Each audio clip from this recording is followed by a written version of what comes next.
Now, I've made some controversial claims in some of my videos.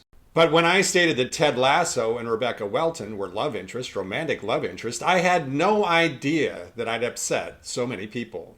Yep, there were more than a few of my followers that took to the comments to inform me that my opinion was total garbage. Now, I love all of my followers, and I love it when they comment on my videos and share their opinions with me. So I'm not here to argue about who's right or wrong. I don't need to be right. I just want to explain my opinion and the basis for my belief that Ted and Rebecca were involved in a romance. But this video is full of spoilers, so if you haven't watched the whole series yet, you probably don't want to watch this video. We can all agree that Ted Lasso is a very, very well-written television show. It is so much more than a superficial fish-out-of-water comedy where an American football coach goes to England to manage a British football team.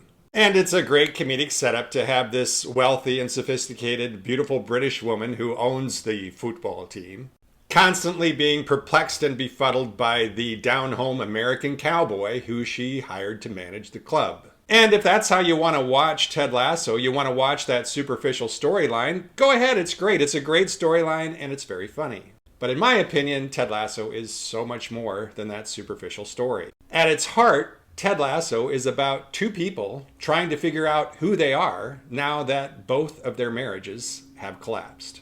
And this story about two people recovering from divorce also doesn't follow the stereotypical Hollywood storyline. In the stereotypical Hollywood story, the main character loses their spouse either through death or divorce. The person then gets very, very angry and thereafter goes off on a path of self-destruction, engaging in alcohol and drug abuse, having indiscriminate sex with multiple one-night stand partners, and wanders the wilderness in this way until one day, out of the blue, in walks a new love interest. And this new love interest miraculously heals the broken heart, and suddenly everything turns around. They stop engaging in all of their self-destructive habits. They return to their happy and hopeful personality. They get married or settle down with this new love interest, and ta-da! Everything in the world is well again, and they live happily ever after. And sure, the Ted Lasso series includes aspects of this stereotypical Hollywood storyline, but because it's so well written, Ted Lasso goes beyond that superficial Hollywood story that's always told. And that's where Ted and Rebecca's romance becomes more evident on this deeper, more nuanced, more mature emotional level. Like the stereotypical post-divorce storyline, Ted and Rebecca fall in love. But unlike the typical Hollywood storyline, they don't act upon that love, at least overtly. The reason that Ted and Rebecca don't have a physical romantic relationship is because they love each other too much. They know they're not ready for that kind of a relationship, and they know that they would just be hurting each other if they pursued the relationship in that way. Now, you might be saying, oh, this is all just in your head. There's no evidence that this romance exists in the storyline. And there I beg to differ. First of all, we have to understand what romantic love is, what erotic love is. Erotic love isn't sex. It's not lust. If erotic love was defined by sex, then you'd be in love with anybody that you ever had sex with or anyone maybe you ever kissed. So sex and kissing just are not evidence of an erotic love relationship. And the lack of sex and kissing doesn't mean that the two parties don't share an erotic love for each other. Fundamentally, the idea of erotic love has always referred to sensual love or passionate love, a sharing of life energy. Jung opined that erotic love was a desire for psychic relatedness, for interconnection and interaction with another person. And you cannot debate the fact that Ted and Rebecca share a life energy. They are psychically related. They share a deep passion for the family that has replaced their failed marriages. And what is that family? It's the whole Richmond Greyhound team and organization. Clearly, in the context of the Richmond Greyhound family, Rebecca's the mom and Ted is the dad. And as parents of this family, Ted and Rebecca set out to discover who they are now. In their family, Ted and Rebecca's traditional gender roles are reversed. Ted takes care of the kids while Rebecca takes care of business and money. And the husband-wife, mom-dad nature of Ted and Rebecca's relationship is referred to by Rebecca's mom in the series finale. I mean, when your father died, I was terrified of being alone. Right, Mother, you know that Ted isn't dying. He's just moving back to America.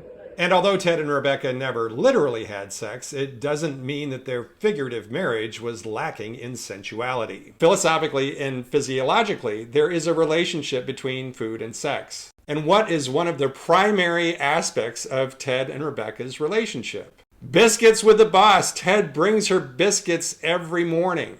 And in the context of Ted and Rebecca's relationship, those biscuits are sensuality.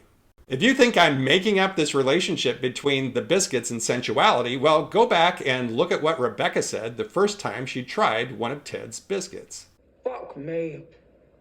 The passion and interconnectedness between Ted and Rebecca is best reflected during the episode when Rebecca sings at the karaoke bar. Before Ted went to the bar, he was very down and out because the time had come for him to sign his divorce papers, but he just couldn't do it. And while Ted was listening to Rebecca sing, he had a panic attack and he fled the karaoke bar.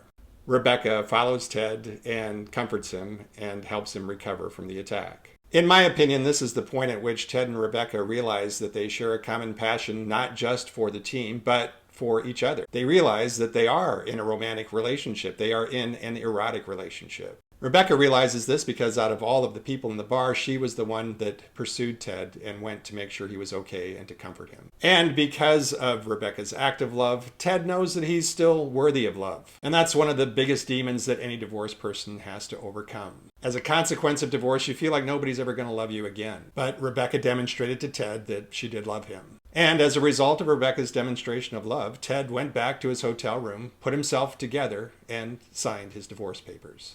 But despite sharing this erotic love for each other, Ted and Rebecca could not physically act upon it. Neither could act upon it because they both were suffering from such huge voids that remained in their life. Ted could never get over the loss of his son. And Ted knew that his son was the only person in the world who could fill that void. The void that Rebecca could not fill in her life was the loss of her opportunity to become a mother. And when she married the much older Rupert, she gave up her opportunity to be a mom in exchange for his money. And now that the marriage was over with, Rebecca was regretting that decision. Now, the series never answers whether Rebecca remains fertile, but Hannah Waddingham is 49 years old, so if Rebecca's the same age, I think it's unlikely. So there is an inherent conflict throughout the series between the erotic love that Ted and Rebecca share versus the voids that continue to occupy their post-divorce life. Now, those voids would just be overlooked or ignored in the typical Hollywood post-divorce storyline. Like I said, the couple would just get married and live happily ever after as if those voids didn't exist. But because Ted Lasso is better written than that, those voids dictate the ultimate path of our characters. Despite their erotic love for each other, Ted and Rebecca cannot remain together and live happily ever after. Ted returns to the United States where he can be reunited with the one and only person who can fill his void, his son.